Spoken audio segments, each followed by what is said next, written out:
உனக்கு எதுக்கு ஹாஸ்பிட்டல் கூட்டு போனோம், எதுக்கு ட்ரிப்ஸ் ஏத்தணும், எது செலவு பண்ணணும் தெரியுமா? மென்டல் மாதிரி அவங்க கூட சேர்ந்து ஃப்ரைட் ரைஸ் திங்கிற அறிவு இருக்கா சக்தி? நாக்கு வறண்டுருச்சு. நாக்கு வறண்டுச்சுன்னா தண்ணி குடுறா எருமாடே. நாக்கு வறண்டுருச்சு அவனாவது போய் இது தும்பானாடா.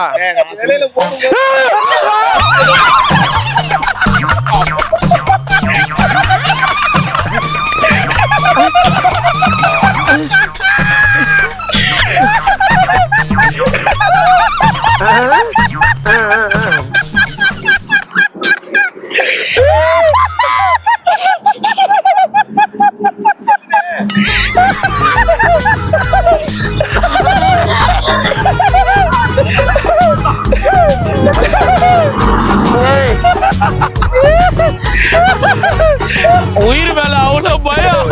சரி இப்ப ஏன் பாஞ்சது உள்ள? ஏதோ வண்டி கிண்டி வந்து அடிச்சிட போகுதுன்னு அவ்வளவு பாஞ்சால இவன் அங்கேயும் பார்த்துட்டாங்க.